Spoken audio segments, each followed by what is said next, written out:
Hello, friends, and welcome to episode 863 of the Juicebox Podcast.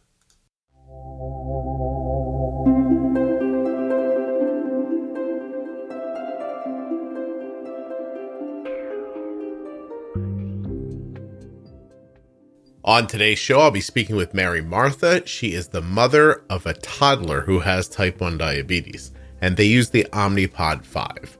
I hope you enjoy our conversation. While you're listening to it, please remember that nothing you hear on the Juicebox Podcast should be considered advice, medical or otherwise. Always consult a physician before making any changes to your healthcare plan or becoming bold with insulin. Hey, if you're a U.S. resident who has type 1 or is the caregiver of someone with type 1, please go to t1dexchange.org/juicebox and fill out their survey. When you complete the survey, you are helping with type 1 diabetes research. t1dexchange.org/juicebox. If you're looking for community around diabetes, head over to the private Facebook group Juicebox Podcast Type 1 Diabetes. Over 35,000 members. Someone there is talking about something right now that you know about or want to learn about.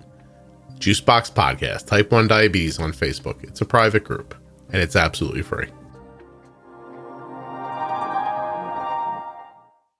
This episode of the Juicebox Podcast is sponsored by Touched by Type 1. There's a ton going on at Touched by Type 1. You can find out about it all at touchedbytype1.org. Please also find them on Instagram and Facebook. Today's podcast is also brought to you by the Dexcom G7 Continuous Glucose Monitoring System.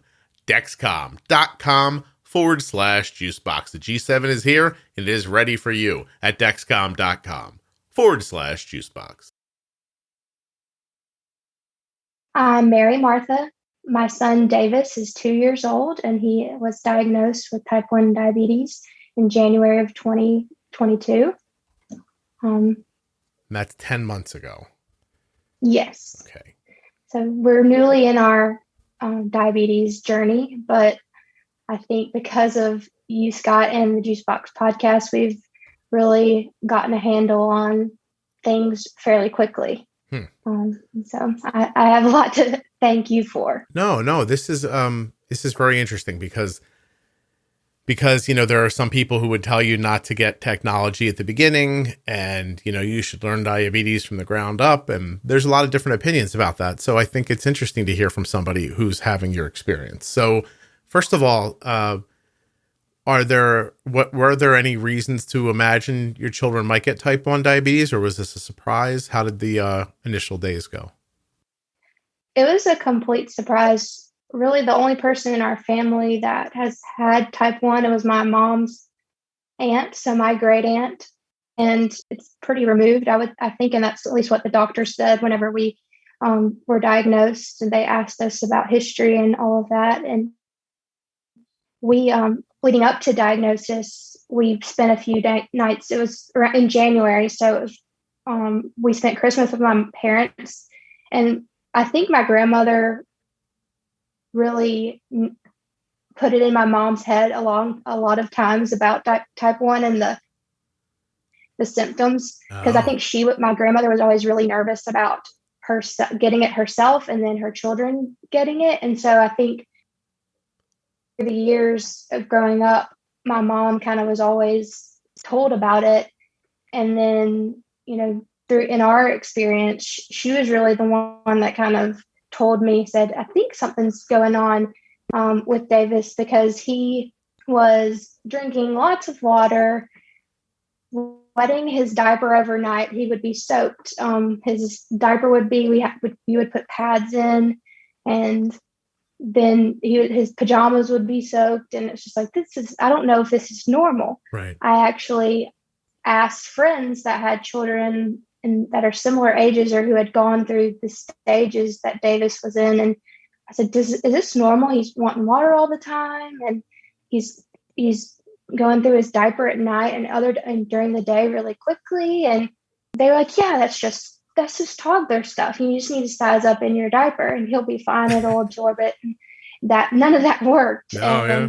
So we came to a point when we had gone to the local university where we live, and we go to their games all the time. And my mom at one point was just like, Mary Martha, you need to take him to the doctor tomorrow. Like, no question, you need to. And she'd kind of been putting it in my mind, over a few weeks. And I was just like putting it off. I'm like, no, he's fine.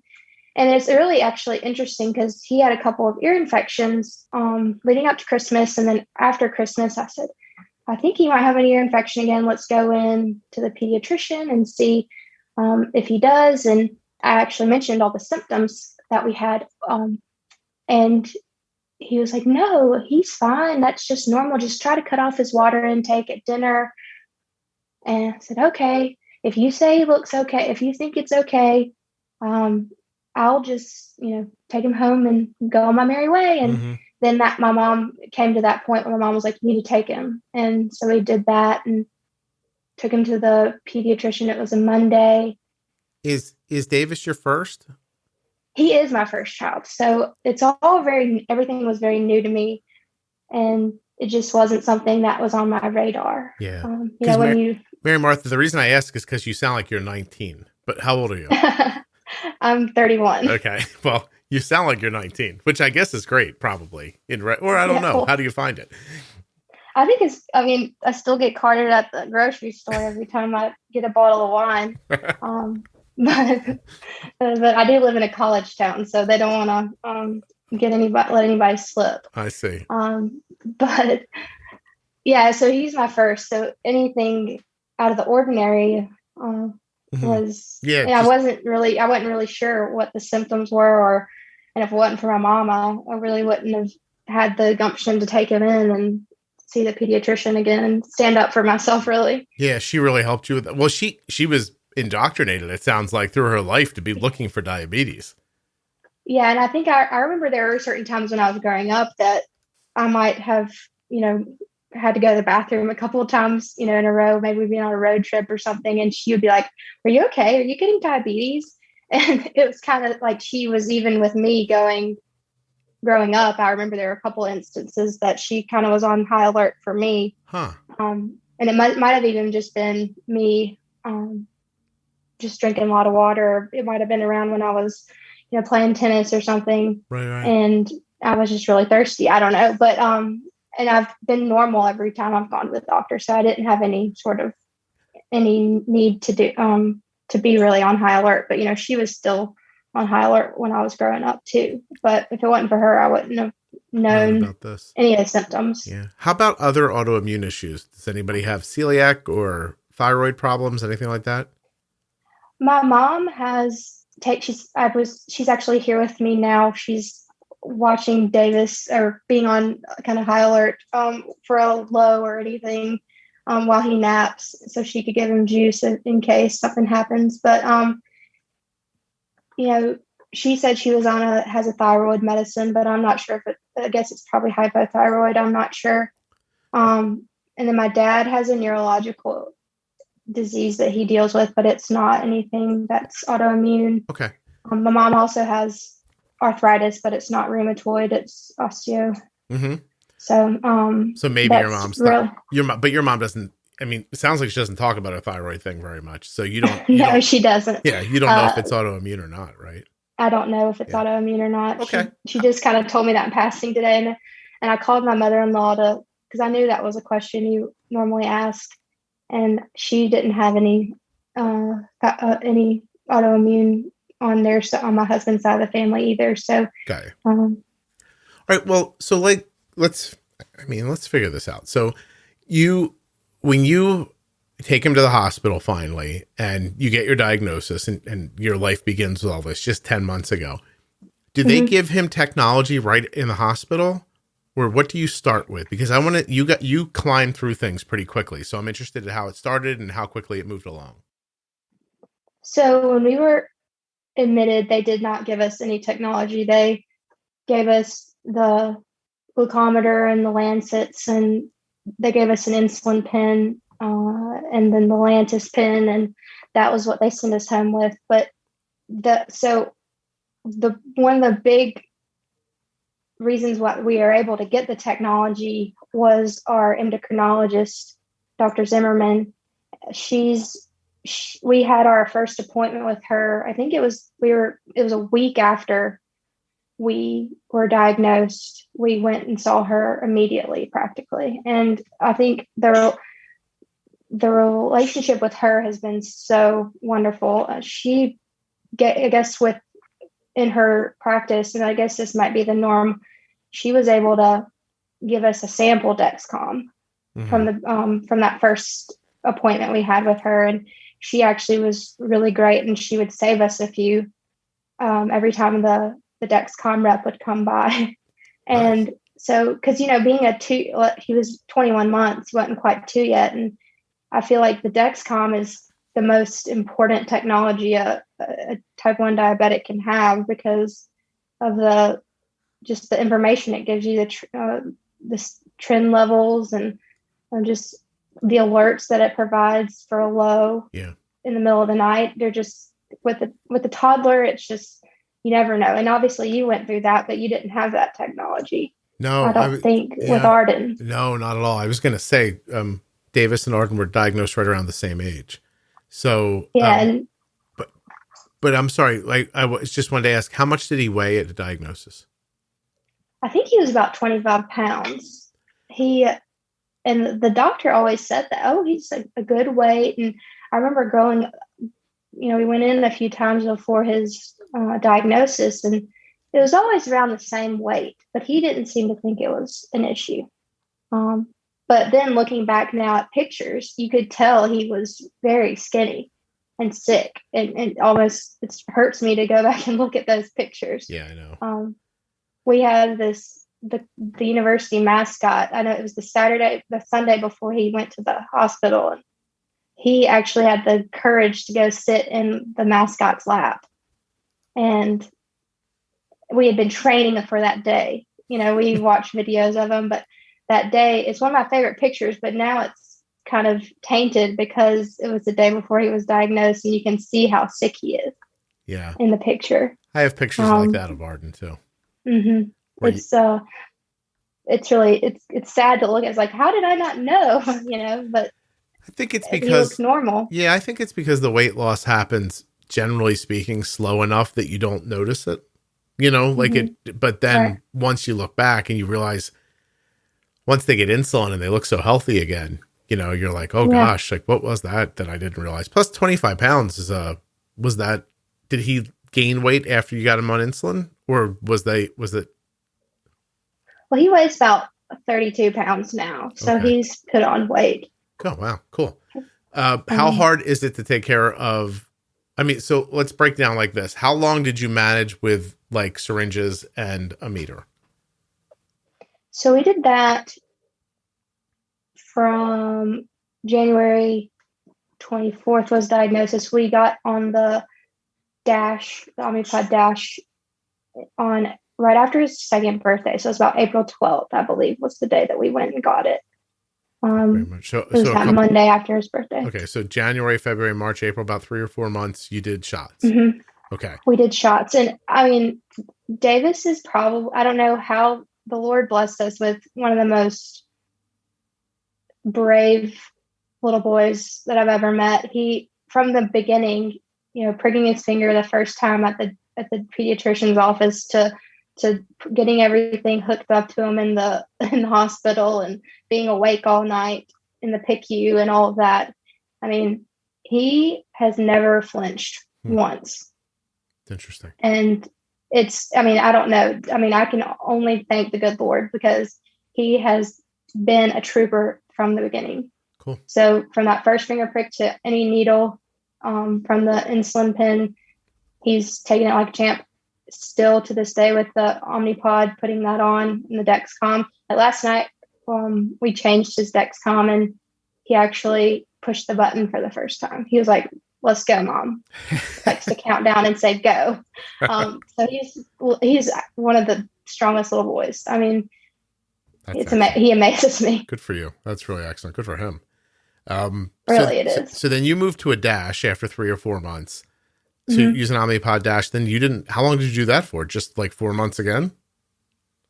We actually did it from April to June. So whenever the Omnipod 5 was released for public consumption, I called Dr. Zimmerman, or actually we had been texting, and every time I'd see something posted in the Facebook group or on Instagram, whenever I saw it, any news about it, I would forward it to her. I was almost her news reporter about everything Omnipod 5. And it actually came out, like their news about the limited release came out the Friday after he was diagnosed. So it was on my radar from the beginning. And I was like, oh my gosh, we have to get on that as soon as it's available. And she did everything in her power to, figure out a way for us to get it. And I ended up having to call insurance over and over and over again. And I think I was the one that figured out what steps we need to take. I was very determined to get that technology. Yeah. And so early on, sometimes your providers, even the companies, don't know exactly what's going on in the beginning days when they're trying to get it all set up with insurance and everything. So it takes that kind of perseverance to get through it if you want to do it right away. Okay. So we basically have about the same amount of time with shots, with Dash, and with Omnipod 5. Are you experiencing any honeymoon type things with Davis?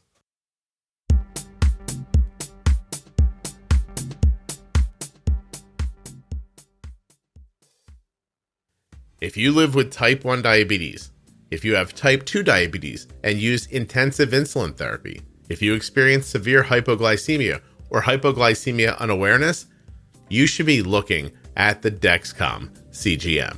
Dexcom.com/juicebox. Just this small device that you wear that sends your blood sugars speed, direction, and number. Are you kidding me? The speed that your blood sugar is moving at, the direction it's moving in, and what the number currently is, all from this tiny little device that you wear. It's insane. And you can see all of that information on your Dexcom receiver or your compatible smartphone, Android or iPhone. Up to 10 people can follow someone using a Dexcom. I'm going to pick up my phone right now and tell you my daughter's blood sugar. Swipe up, 105 and stable. It has been in this range for the last 3 hours. Nice and stable right now at 105. Not dropping, not falling. I can see where look at all this. There's so much information here. I can't tell you all about what I'm looking at on my daughter's blood sugar, but you could find this information for yourself. Getting an idea of where and how to use insulin by seeing how it works in you. I put insulin in. What happens next? I eat carbs. What happens next? You can see it right there on the graph. It's a window into a whole new world that my daughter's Dexcom brings to us uniquely. Dexcom.com/juicebox. There's the G6, which my daughter is using right now, and the G7 has just been made available in America. It's already out overseas in places where it's available. You can find it at Dexcom.com/juicebox. At Arden's next delivery, the next time she gets CGMs from US Med, they're going to be sending her the Dexcom G7. So she'll be using it very soon. You could be too. Dexcom.com/juicebox. Links in the show notes, links at juiceboxpodcast.com, or just type it into your browser. You know what else you can type into your browser? touchedbytype1.org. Do both today. What are you, busy? You can't go to 2 web addresses for me? touchedbytype1.org, dexcom.com/juicebox. Now let's get back to the show.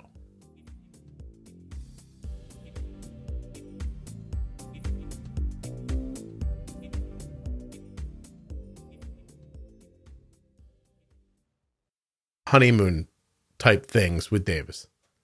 We haven't. That's another thing that I guess I see a lot of parents struggling with it in the Facebook group, and I see people posting about not really sure how to dose for things. And I've actually become a couple of friends here that through Dr. Zimmerman, I've found a couple of ladies who have children around the same age, and they've gone through that situation. We've been really blessed, I think, because if I had the pancreas was still working a little bit, I've don't know what I would do. It would have been a little bit harder. Definitely. Yeah. How is it? How is he with treating lows? Does he pretty easy about it, or do you ever have problems where or times when you're concerned that like he's not going to eat this fast enough, or how is that? I think he's always been a pretty voracious eater. So I've never really been that concerned about him not eating. And if he won't eat or drink something, I'll just whip out chocolate milk. He seems to really like that. Anything that with chocolate milk involved, he's very motivated. Also juice as well. He'll drink that pretty easily. In the middle of the night, we were doing some glucose gel, and then we did maple syrup. We actually found that using syringes for medicine, like the Tylenol and such, those syringes are really helpful to put in his mouth and just squirt it in there and hardly not even wake him up. But we've kind of even just still doing juice in the middle of the night. With Omnipod 5, we rarely have to do that because of the algorithm and how it works. But if we do, it's just one really small sip of juice. And he just sits up, takes a sip, and lays back down. So I know my mother-in-law mentioned one time he was so good about that. He took a sip of juice and looked at her and waved bye-bye and laid back down. See you, lady. Yeah. Good enough. I'm good. All good. Well, that's good. really go back to sleep and get my nap on. And so do you, I don't even know how many A1Cs you've had tested in 10 months, probably 1 or 2. So we actually I've saved every one of the printouts. I have it here in front of me. I think at diagnosis, I communicated with Dr. Zimmerman about it. And she said that at diagnosis, his A1C was higher than the machine read. It was greater than 13. And then I guess this was in March, we did another one and he was 10.5. And this was, I think it was still taking into account some of the months that he was before he was pre-diagnosis. Yeah. But still that a 10, 3 months into it is still, it's still a high number. It's still a high number. Yeah. We, in the beginning I think it was probably before we found the podcast. In the beginning, we had really bad issues after breakfast because they were like, oh, you can just feed him what you normally do and go about the carb count on the packaging. Because one of his favorite breakfasts is oatmeal. I don't give it to him as much now, but oatmeal, it spiked him really high. Yeah. And I was like, it says 15 carbs on this thing, and that is not working. So something is wrong. And so I think, listening to you and hearing about pre-bolusing and doing all of that helped with doing that. And then, of course, we would change the ratios. Obviously, he needed more insulin and those type of things. So anyway, it was in the beginning, he definitely did have those days where he would go really high. But once we were able to hone in those numbers and figure out I feel like there's such a strategy and a science to everything that you just have to learn. And I wish I don't know how they could explain it better in the hospital. But of course, with a toddler, they're like, oh, you need to wait until after he eats to dose because you don't know how much he'll eat. And then you're basing his blood sugar. We would prick his finger and then give him and base his carb count on what his blood sugar and the calculation on what it was before he ate. Anyway, it was all, I feel like it's a little bit backwards, but anyway. So okay. So now, I'm sorry to cut you off. Go ahead. Oh no, but after we figured out pre-bolusing and all that, the science behind it, it really helped. Yeah. So made more sense. So how did a pump impact you? Like, did you feel like you understood injections And you were like, I did. yeah. And then, so now you move on to a pump. Was that your idea, or was it Dr. Zimmerman's idea, or how did you get from the shots to the pump so quickly? I think it was both of us. I think she saw the benefit because of the small doses and that you can give, because sometimes, he needed 0.2 versus a half a unit. Mm-hmm. And that was all that the pen would give per half a unit. And so, and I think I really didn't want to keep giving him shots, because I felt like, you'd go through a meal and it obviously wasn't enough, and then you'd have to get the needle out and do the whole process. Yeah. And if you just had the pump, you pull out the PDM and plug it in, and you kind of give what you think he needs, right, in addition to whatever you already dosed. But and I like the fact that it didn't have any tubes, and it would be easy for him to, my mom teaches swimming lessons, and I knew that we needed to be able to get in the pool. And I knew that the Omnipod was the best choice for us, because one of the main reasons, but also being an active toddler, I didn't want him to have tubes on him, to be caught on all sorts of things. But that was what I thought would work for us. And I wanted to get it as soon as I could, because I knew it would bring a level of ease to just everything in general. And while you were doing that, you were still thinking, I want this algorithm as soon as it's available, right? So I'll move on to this. I'll update our stuff off of injections, keep us from having to stick him so many times, so we can make better adjustments after meals and things like that.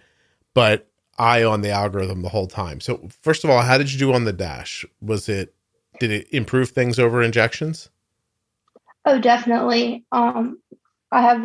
We went to Dr. Zimmerman in June after we saw her in April to get the pump, and his A1C was 6.5.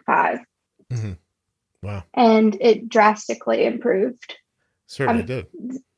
Dr. Zimmerman and all the CDEs there at the office, they're all trying to now get me to become a CDE and help them out in the office, because obviously something I'm doing is right. And I know the pump helped, and obviously the strategies that you provide in the pro tips helped as well. That's great. So, that's really, congratulations. First of all, it's a big shift, right? Because you're not a young mom either. You know what I mean? Like, so you're on your way with your first baby, and then it's not too long before somebody's saying diabetes to you, which is a surprise. And you're adapting really well. Why is that? Like, why are you adaptable like this?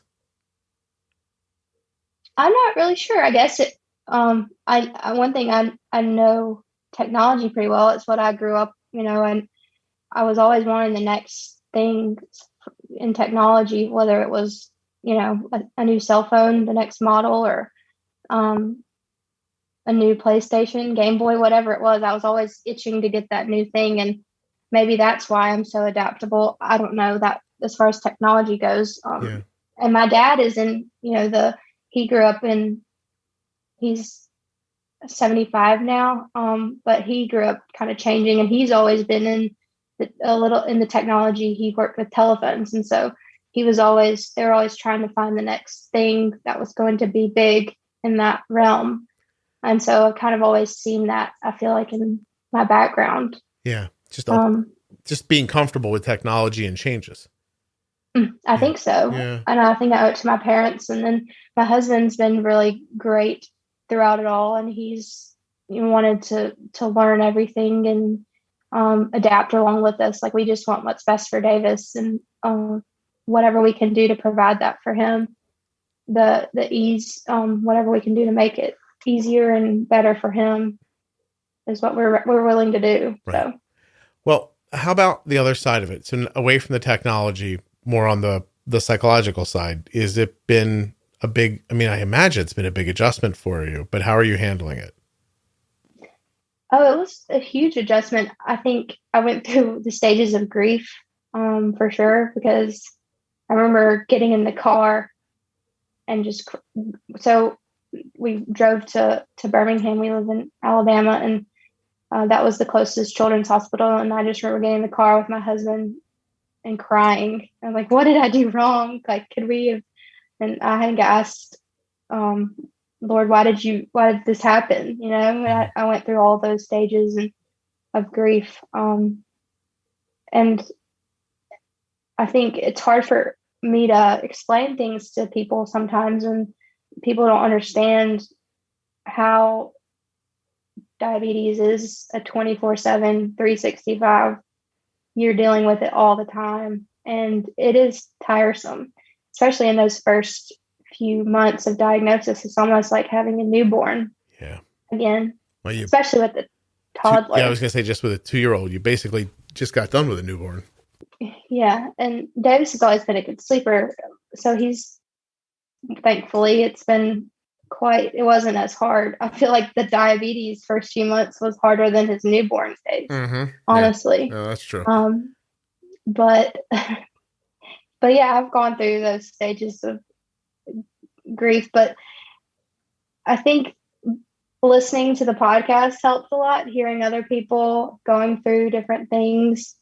I mean, even though they had different scenarios, it's like, okay, this person is going through it just like us, or they've been in a similar situation. And I think the community really helped me. Yeah.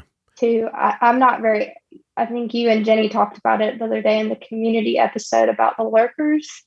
And I think I would consider myself a lurker in the Facebook group. Most people are. But I learned so much just lurking. And I see people, that have toddlers or older children, and I see them going through similar things, or they're encouraging other people who are going through those things and giving their examples, and that helped a lot to see. Excellent. That's other really people. Cool. That's really how did you find the podcast? Did you find the Facebook group first or the podcast first? Well, actually, when I was Googling symptoms of diabetes, I landed on the Juicebox website. Yeah. I have that thing. Yeah. Right. And so I saw it there, and then I think my sister-in-law had a friend whose child is type 1, and she sent me a bunch of groups to join. There are a lot of them, and yours was one of them. So I think I probably joined in the hospital as I was waiting and trying to fill my time with, just not just sitting there. And Cars, the movie Cars was on repeat the whole time. So I was trying to find Google and research everything I could and tune that out as well. But yeah, I found it pretty quickly. Okay. And then I think I was sitting in Davis's room that he was playing, and I found that the episode about the first episode of the pro tips. Oh, wow. And you found that the first day? It was within the first couple weeks. And I was like, I immediately copied it and sent the link to my parents, my in-laws, my sister-in-law. And I was like, everybody, you need to start listening to this. And to this day, my mom listens every time an episode comes out. Oh, hi to your mom. Thank you, Mom. I appreciate that.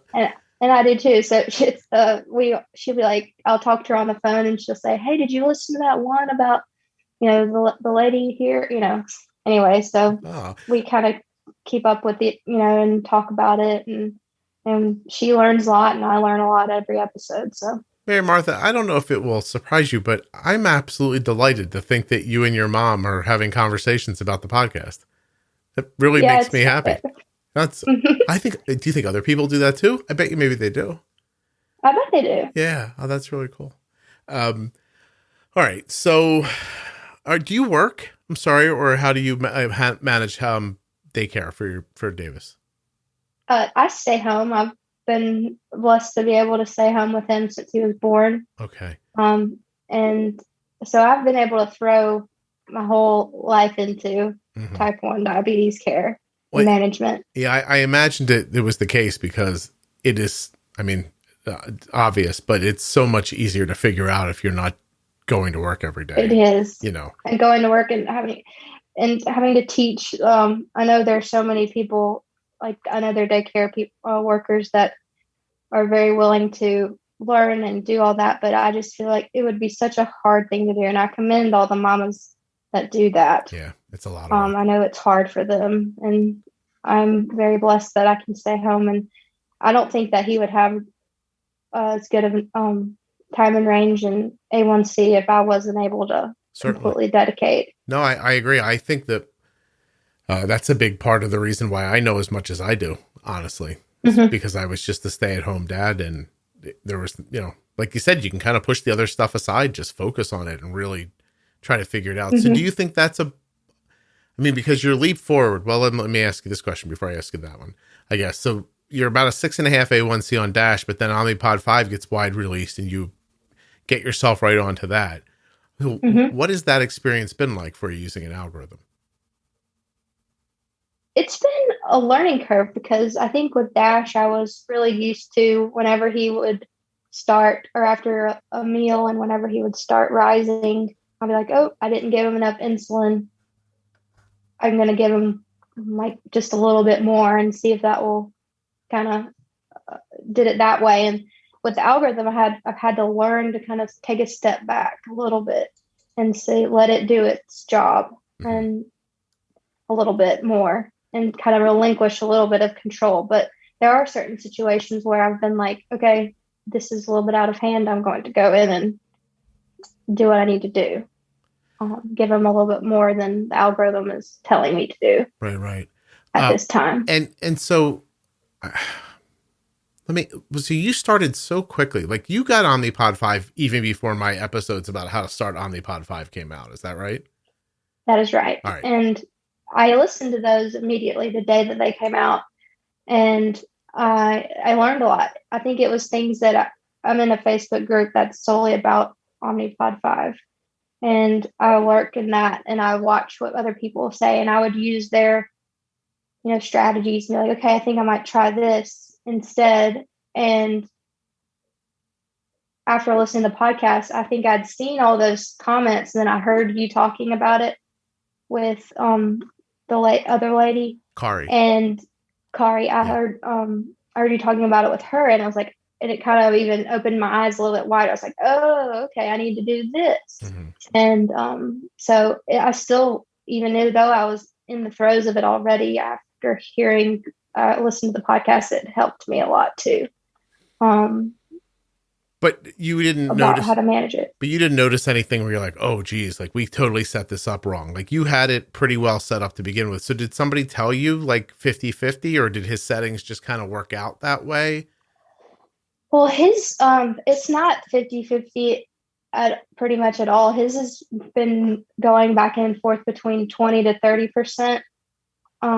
Basal to bolus, 20% basal, and 80% bolus insulin. His basal was pretty low going into the Omnipod 5. And I think, if we restarted it, we might go a little bit stronger on the basal side, but it was I feel like with a toddler, it's such a small number can really mess things up. And, you can be too strong, to go. And so we kind of were, he was going low a lot of the times in the middle of the night, around 3 to 5 in the morning, I know, on Dash.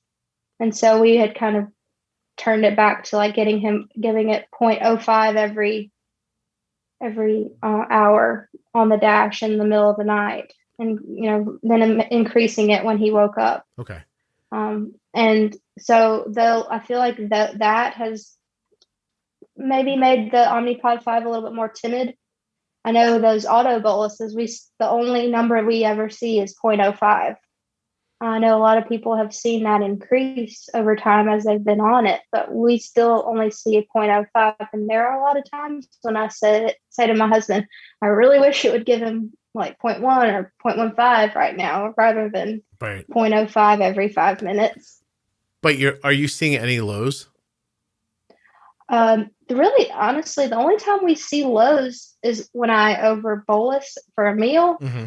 Or, after a meal, a few hours later, he might get a little active running around but that's really the only times we see lows. And also in the middle of the night, we've seen lows recently, and hasn't been a low. It's been an issue with the Dexcom being like 30 or 40 points off. Okay. And it's reading way lower than what his blood sugar is. Well, that's interesting. So, but besides a CGM, like, is that a compression low, or do you think it just needs to be calibrated? Or I think it needs to be calibrated, because I feel like we've only had one compression low the whole time, and that was a few weeks ago. It went, I remember, from like 60 to 40, doubled down in an instance. And I don't think I've ever gotten out of the bed and run up the steps quicker. And you got there and he wasn't that low. He wasn't low. Yeah. Okay. I think he was probably around 90 or 100, but it's actually been really good about the lows in the middle of the night. Like I said, the majority of the ones in the middle of the night have been due to Dexcom being a little bit off. Right. So you're seeing with Omnipod 5 a lot of stability overnight? Yes. Okay. Are you sleeping more? Oh, for sure. Definitely. It's been amazing. Good.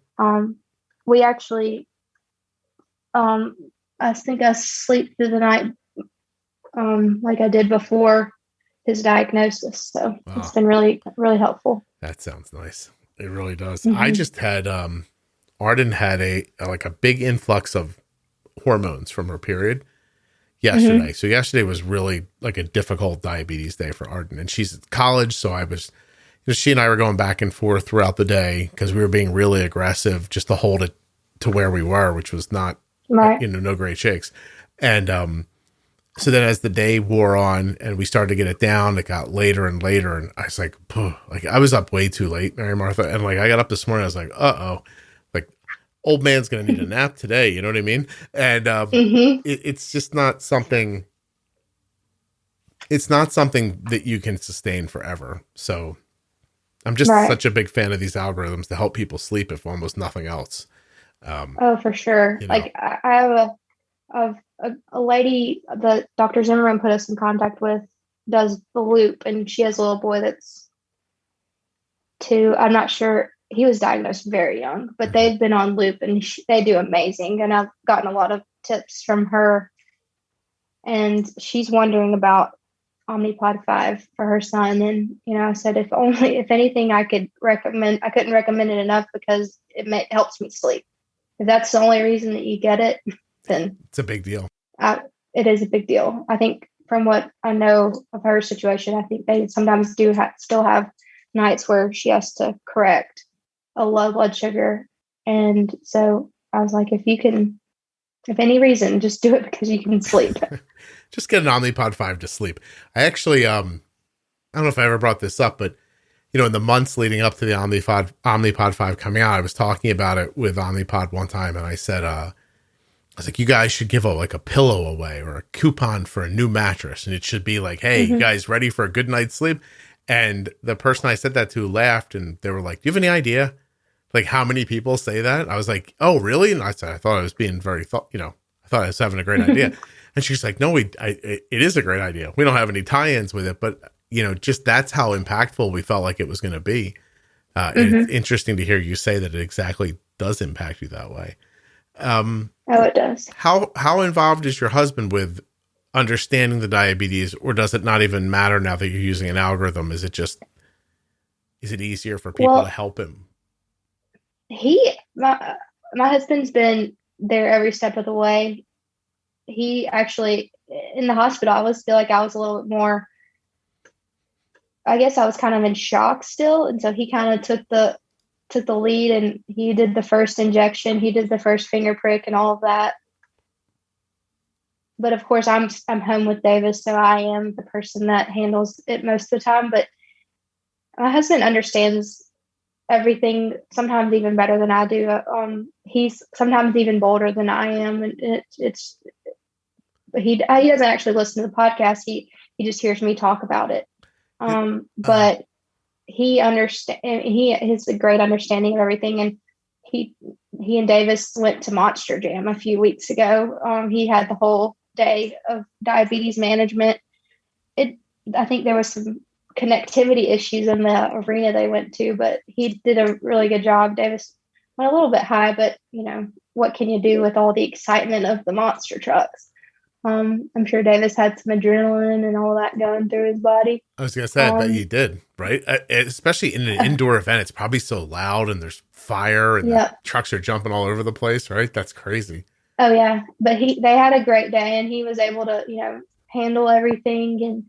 And, I felt comfortable, sending him up there, and I had the day off, and, but my husband's great. And I can also thank my parents and my in-laws and my sister-in-law from the beginning. They've been incredible. They ask questions. They want to be involved in Davis's care, and, the CDEs at the diabetes and nutrition center we go to, they told us that we could bring anybody we wanted to any of these, education meetings. And we scheduled one for my parents. We scheduled one for my sister-in-law and brother-in-law and my in-laws. And they came and they learned all about everything that we learned in the hospital.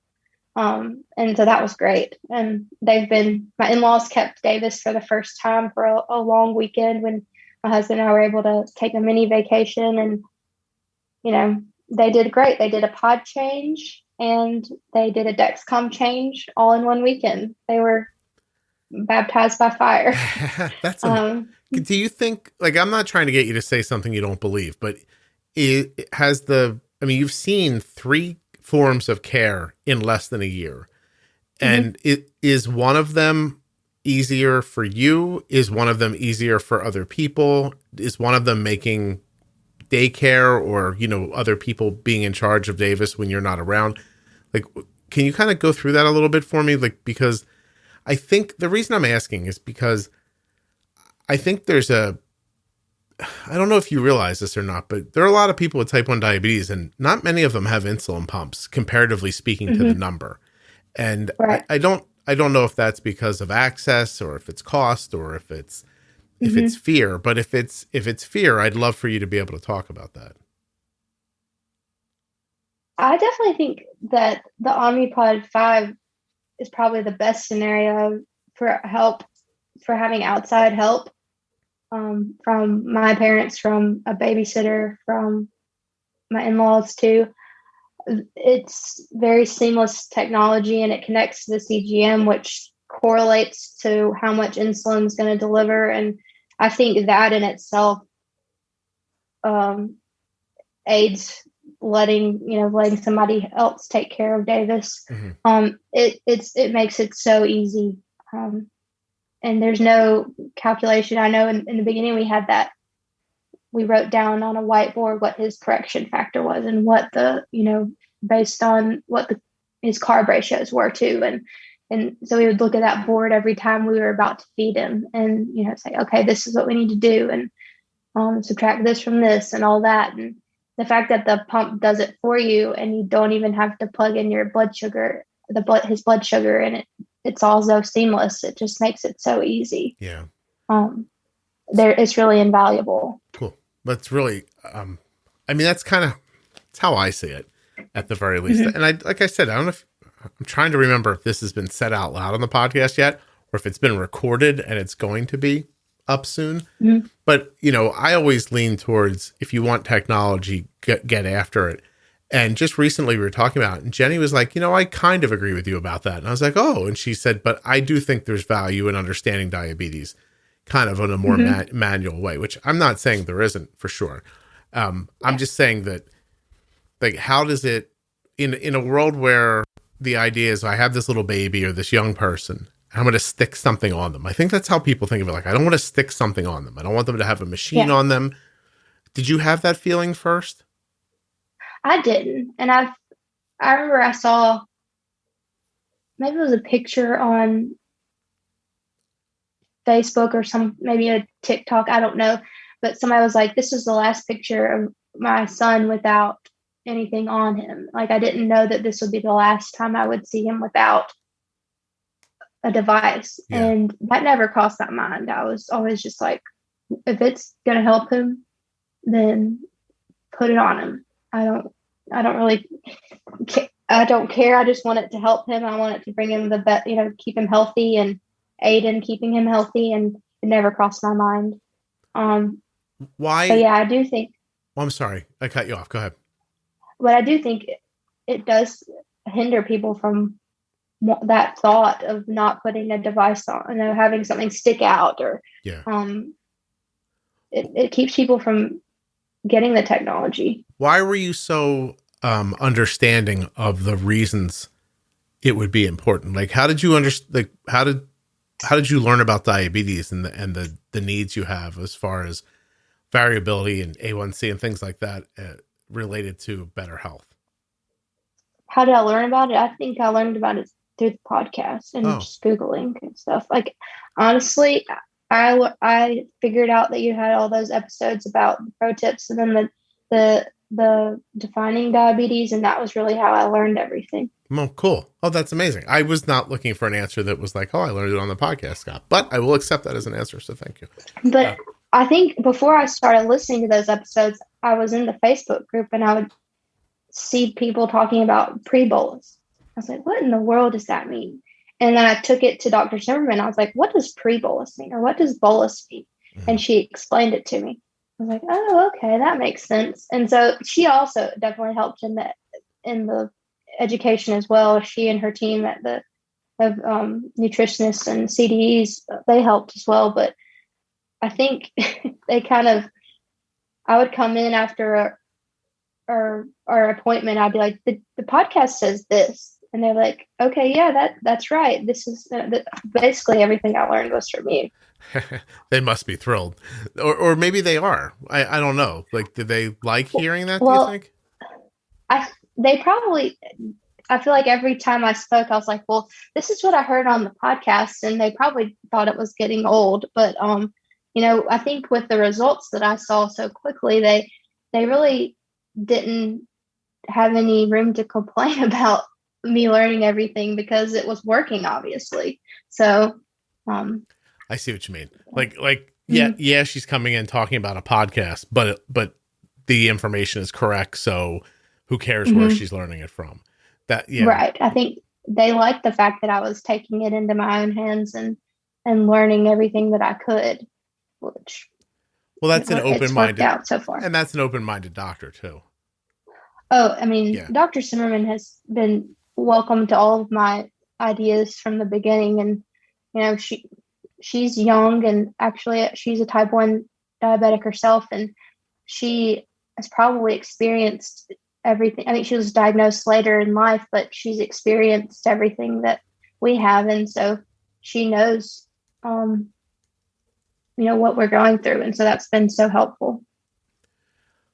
I want to ask a question. I feel like I asked before, but I just want to go over it again.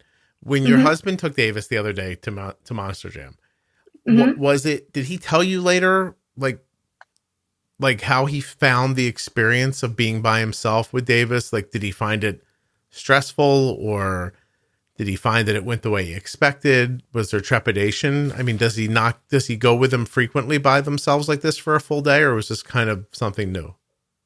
Oh, they do things all the time. They love to go to Waffle House in the morning, Saturday morning, let me sleep in a few extra minutes. They do things like this all the time. And I think the Monster Jam was a little bit more of an adventure than the normal just going to Waffle House or spending the afternoon with Dad type deal. Yeah. It was he was in the car for a long time, and I know sometimes when you're sedentary, it makes your blood sugar go up a little bit, and then the whole connectivity issues with the Dexcom not reading to his phone, that was a little bit, I think it had to do with Bluetooth and being in that big arena. But I think it was a little bit more stressful than the normal couple hours at here and there that they would go out. But nothing that ruined his day or knocked them off track or anything like that. I don't think it ruined his day. I mean, seeing Davis's joy when seeing those monster trucks jump up and down in the air and do donuts in the mud, I think that kind of he did go a little high, but I think that joy that Davis was experiencing was that. It was like, okay, we'll handle this when we get in the car, or we'll handle this, right. We're going to just do the best we can right now and let Davis enjoy this, and then we'll figure it out. Mary Martha, you didn't want to go see the trucks? I would have loved to, but They didn't invite my you? my husband went with a couple of his buddies from college, and they also have little boys, and they That's all very went nice. up there, and it was a guy's day. Yeah, I was just teasing you. I imagined you were like, ooh, day off. See ya. Well, I think it would have been worth it to see Davis's reaction to the monster trucks. I got lots of videos of him going, "Wow!" Oh, very cool. And it was just, I would have loved to have seen it, but it wasn't nice to sit back and not worry the whole day. Yeah. No, that's really wonderful. It just is. I trying to put myself in a position where I'm imagining 10 months into Arden's diagnosis, if I handed Arden off to Kelly and was like, here you go, just, we'll see it later today. Not that Kelly couldn't have done it, but I mean, with the needles and the meters, and right, it really just would have been something, and it's not that long ago. I know it feels like to people, maybe it is, but 16 years ago in like the world of diabetes technology, it's just not that long ago. And the whole thing's just taken such a leap. It has. And you'll never know. I mean, which is kind of cool too. Like you hear the stories on the podcast, which is great, but you're never going to know about most of the stuff you hear people talking about when they're like, oh, I had to pee on a stick, or, I actually had somebody contact me recently, and they're an engineer, and they had like an idea about collecting urine for kids. And I was like, oh, that's interesting. But I don't know. The world's it's different now. Like for this stuff. And it's really beneficial for you guys raising him, for your family around you, trying to help him, but for him as well. Like, what's his A1C now? So we went back in September and it was 5.9. Oh my gosh. It's crazy. So cool. It's amazing. Yeah. The technology, I mean, I'm thankful that we live in this day and age where the technology is available. How much? I mean, it's only getting better. Yeah, no kidding. How much interaction do you have with the Omnipod 5? Like, are there times where you're like, oh, like it needs more here? I mean, I'm sure there are, but how frequently is it? I haven't checked it in a second. I think it's handling everything pretty well. So I feel like I look at it more at night and have to intervene a little bit more at night. We see protein and fat rises, and I guess it might be growth hormones too happening at night. We've had to give him more insulin more frequently over the past couple of nights.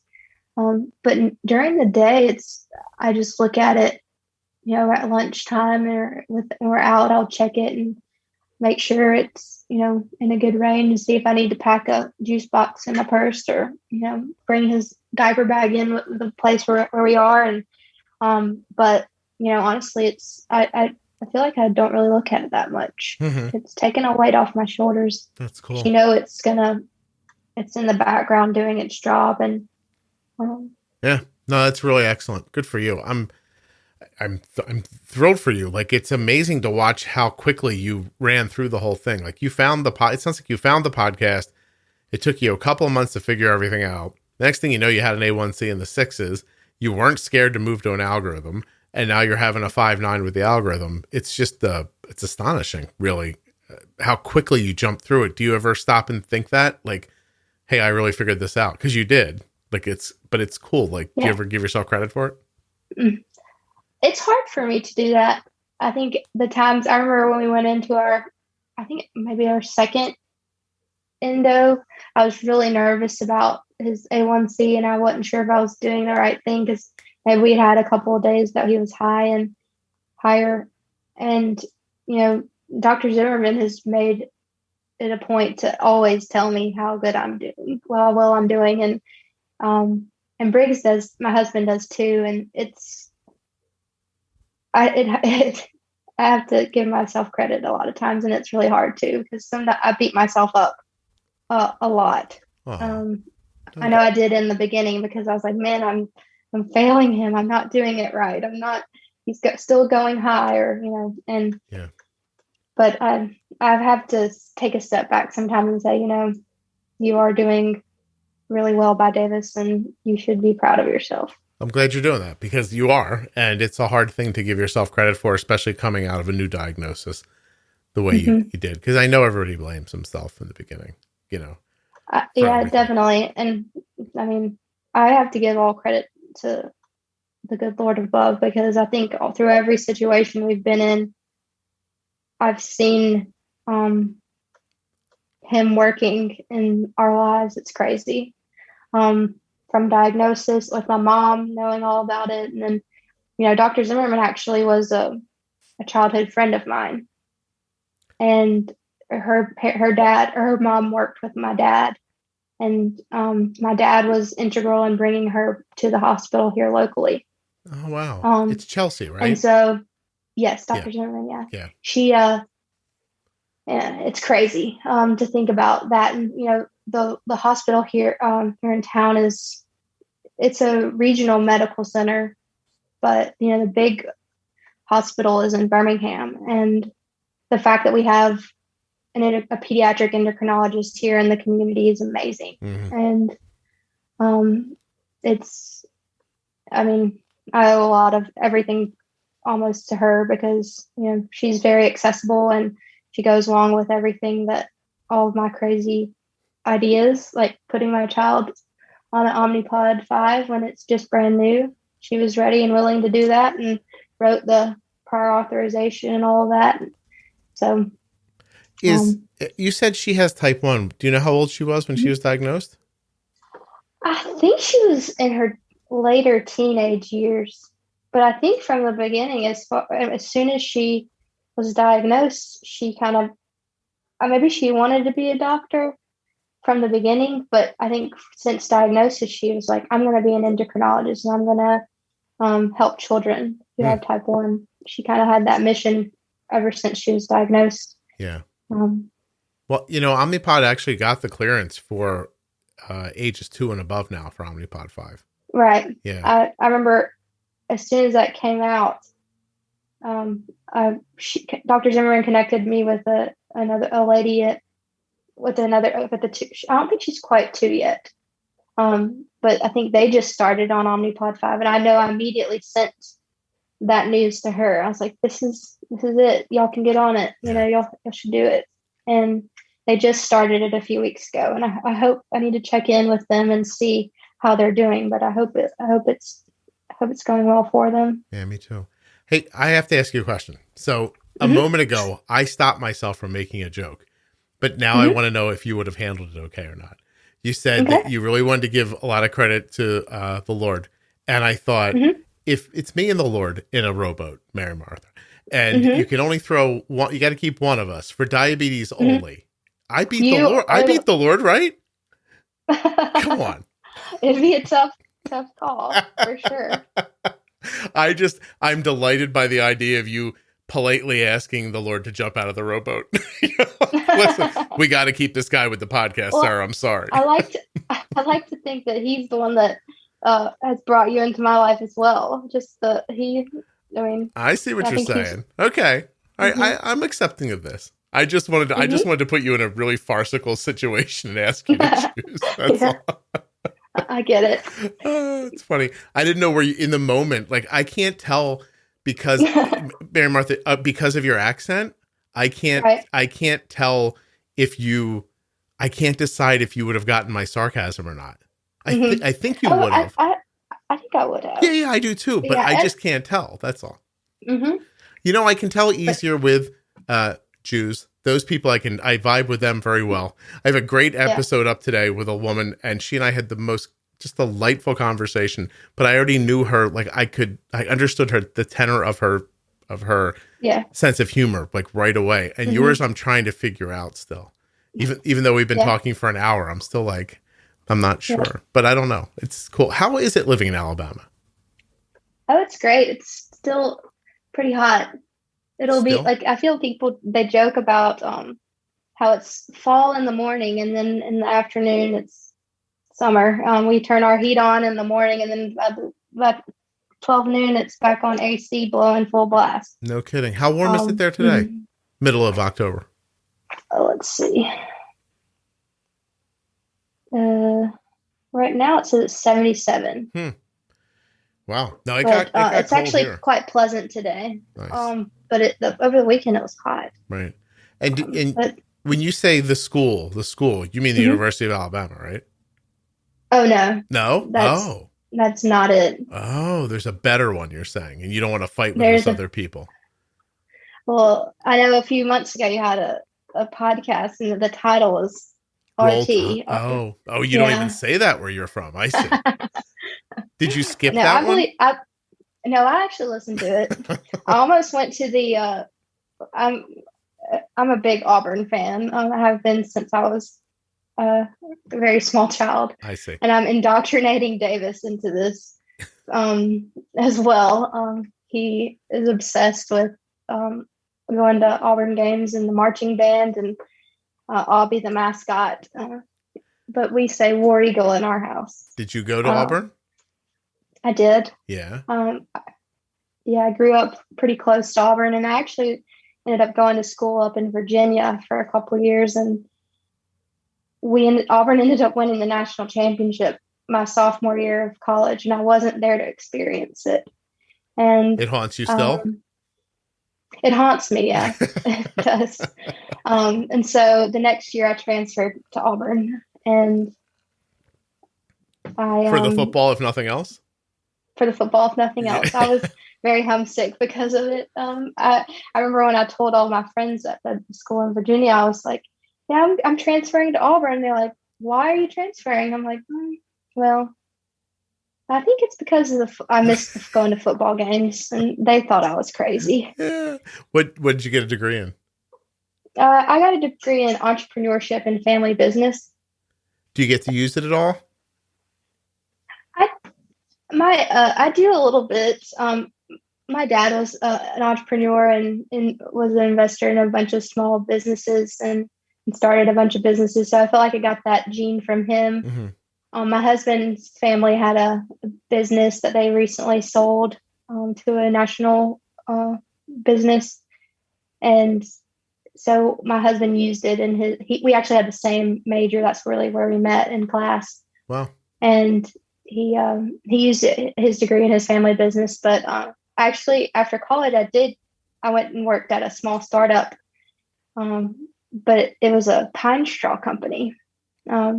They sold and delivered pine straw and installed pine straw as a ground cover. I don't know. It's like in the South we use it. Mary Martha, I have context for this. So in the South, you guys use that instead of mulch, right? Like around bushes and trees and everything. See, I know things. I've traveled. I know what's going on. Yeah. And they're just pine needles, right? Right. You just collect it from basically pine tree orchards down in pine tree fields down in South Georgia and South Alabama and North Florida, that panhandle area. Mm-hmm. But it was a startup, and we helped grow it. It's still going well. I ended up getting married and moved away, so I didn't continue working there. But it was really fun to experience it. I learned more. It's kind of like I feel like I've done the same thing with diabetes because I've been thrown into it and having to learn everything. And I did the same thing when I was just out of college with pine straw. I knew every single type of pine tree needle, like the different kinds and which would work better. And and I ended up being a dispatcher for some pine for the trucks that would deliver it to Home Depot, the big loads.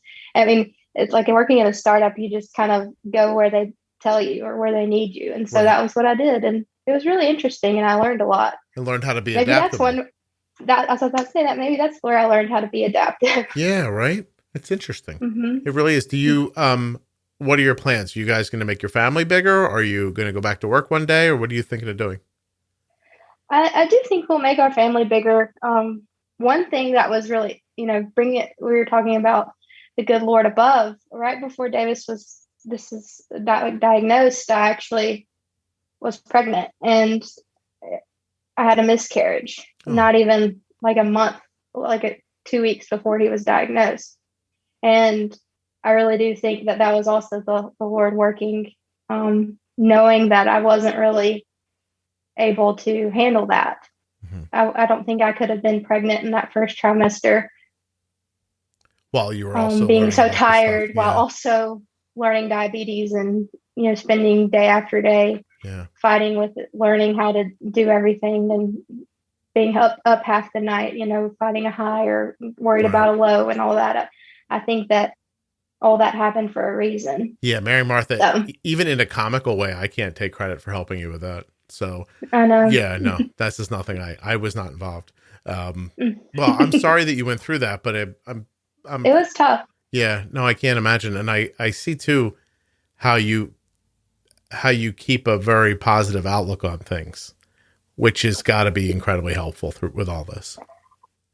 I think so. I mean, I can only, I feel like that if you maintain that positive attitude, it really does keep you going. And if you dwell on how bad things are, I mean, you're only going to be unhappy and sad all the time. So you might as well be happy and think positively. Yeah, you have what I would call a boy's attitude. You're just like, just get it. We'll just do it. Let's just do it. Let's do it. Yeah, sucks. Let's do it. I don't know if it's really a boy's attitude or not, but it's funny. Like right before I recorded this with you, my wife and my son and I were downstairs, and my wife works from home and my son just got home from college. So we happened to all be together, and we were talking about this thing where somebody, kind of made a commitment to something, and then it ended up being more than they expected.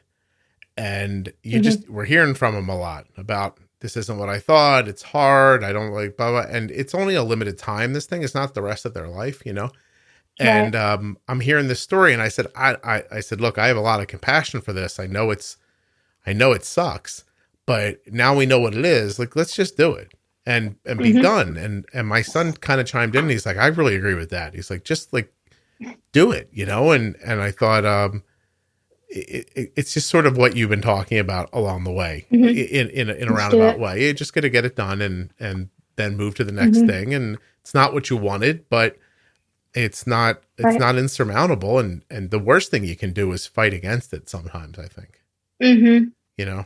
Yep. So, for sure. Yeah. No, I think that's really wonderful.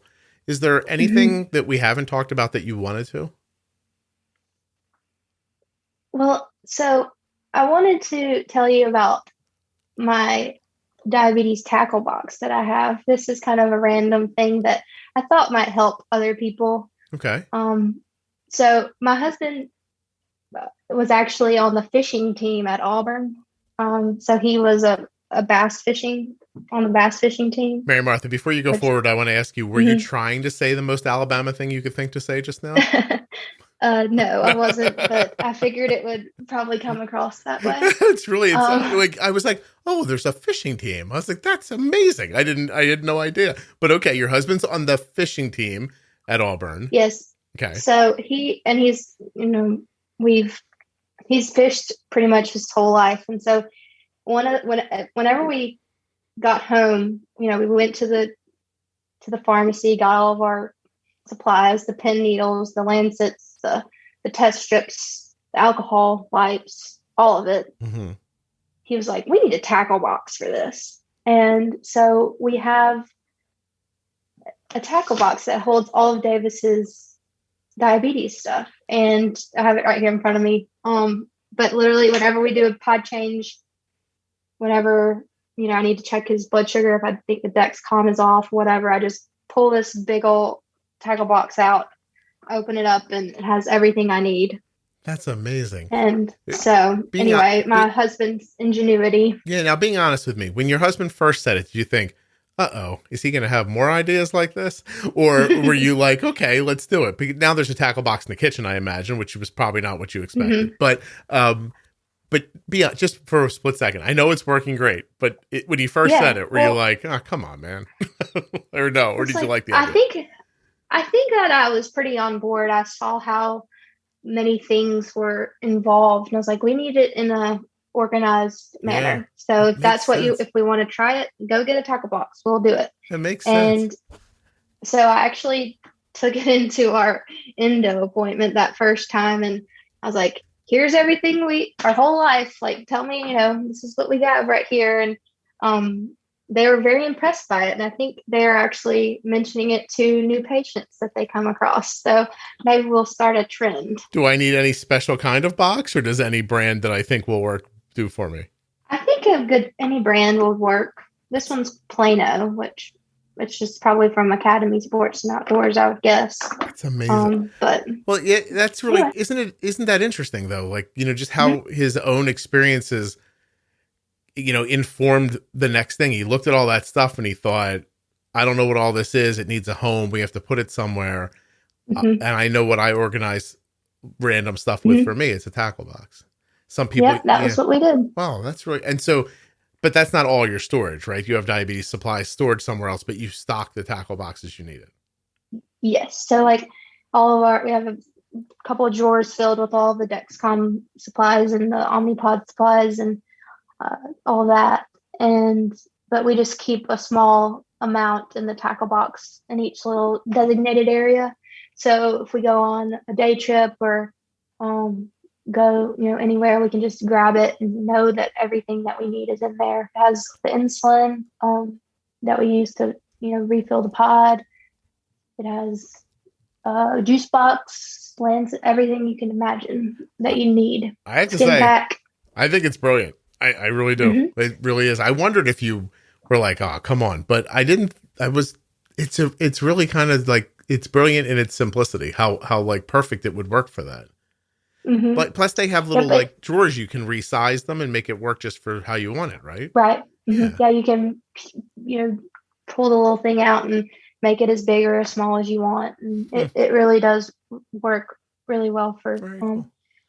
Instead of ordering one of those fancy or using those, I think there are a lot of diabetes supplied bags and such, but we just have a tackle box. I think, well, and it's durable too, right? Yeah, for sure. Yeah. Davis has knocked it off the counter a couple of times and it was latched, thankfully. There you go. That's pretty cool. I mean, I didn't expect you to say that, but I think it's a great idea. You're like, I just want to tell people about one thing. It's a tackle box. I'm like, wait a minute, what's happening? That's pretty kind of brilliant. Yeah, it really is. It's really worked out for us, and so I'm thankful for my husband's fishing background. Don't think we would have thought of it otherwise. Is that the fishing team? Could he get money for that? Oh, definitely. We actually, one of his teammates, there's two brothers. They're actually really successful. One of his good friends named Jordan Lee won the Bassmaster Classic 2 years in a row. And that's basically like the Super Bowl of all bass fishing. So like my son got money to play baseball, kind of an idea. Your husband got money to fish at school? Yes. So, well, it's actually really changed in the past years. I feel like he was the president of the club his senior year, and he laid a lot of the groundwork for where the club is today. I see. I feel like whenever he was on the team, he always he pushed to get sponsors on, to put them on their jerseys, and the people in the club sports were like, we can't do that because of I think it was due to copyrights with the logo, the Auburn logo and such. And now they do that all the time, and they have sponsors all over their jerseys. And I don't know right now, they may start in the next few years, or they might already do it now, but they might have scholarships towards bass fishing. I'm not positive, but they made a ton of money through those tournaments, and they just put it back in the club, and they would have tournaments themselves, and then they would send them, for entry fees. Those entry fees for those tournaments would be a lot, but anyway, so it kind of would, I don't really know the whole system now, but it's definitely grown a lot. And I think a lot of it is due to the groundwork that Briggs laid, and then also the popularity that it garnered through Jordan Lee and his brother Matt and some of the teammates that Briggs had that were so successful. Yeah. I mean, listen, I have to be honest. I Googled Jordan Lee while you were talking, and it pops right up. A professional bass fisherman. Jordan Lee is a 2-time winner of the Geico Bassmaster Classic presented by Dick's Sporting Goods. Like, that's crazy. I mean, it's not crazy. It's amazing, actually, that they got that off the ground and it's turned into this. And Jordan has, sponsors like Carhartt and Abu Garcia, which is a really big real company. No, I'm looking at him wearing a shirt here. There's no room on it for any other logos. He's doing okay. Yeah. Yeah, he's doing really well. And, he's a good friend of ours, and we're proud of all the work that he's done. But, it's too bad Briggs wasn't as successful as he was. But, he really enjoyed his time on the team. Well, it sounds like your husband's family sold a business to somebody who had pretty deep pockets. So I feel like it's going okay, right? Yeah, it's good. All right. Yeah. Well, by the way, this whole led us to where we are today. So we're happy where we are, and good for you. Mm-hmm. You're making me think I got to make one of these shirts for me with all the different sponsors of the podcast on it. How amazing! You could sell it maybe with Omnipod and Dexcom and Touched by Type 1. Or not, that's not yeah, right. Look at you. Advancing for Diabetes. Mary Martha, you really listen to the podcast. Thank you. Yeah, I really wanted to come hear you speak in Orlando, but it didn't work out. But I would have loved to have met you. I would have loved to have met you. Yeah, maybe next year. I just recorded something with somebody from Touched by Type 1 earlier today that you'll hear coming up on the Bold Beginnings episode. I would have loved to have met you. And now you're making me think I need a sponsor t-shirt. Definitely. Yeah. I think we would. Yeah, I think it'd be good. All right. Listen, you were terrific. Thank you for doing this. Did the nerves ever go away? Did you feel okay at any point? Yeah, I think it got into a groove. Like you said, it just comes natural after a few minutes to get to talking. Yeah, no, you were terrific. You really were. If there's nothing else, I'm going to stop. But please just keep me in the loop. I'd love to know how things go. It's just an interesting story. Your son being diagnosed and you getting to Omnipod 5 so quickly.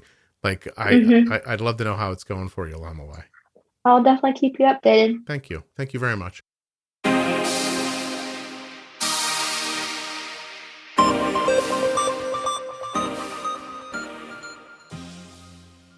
Well, of course, we're going to thank Mary Martha for coming on the show and sharing her story.